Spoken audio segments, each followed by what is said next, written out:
Richards Homeware's commercial-grade cabinet organizers come in a variety of sizes to fit any cabinet and are easy to install.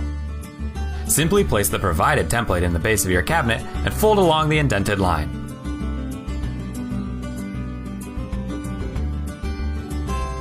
Using the template, locate the 4 punched holes and drill halfway down using a 1/8 inch bit.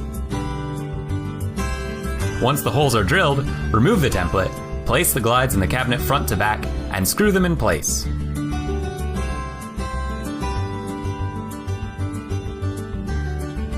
Snap the drawer onto the 4 clips on the glide, and your cabinet organizer is ready to use. Richards Homewares, making life easier, every home, every day.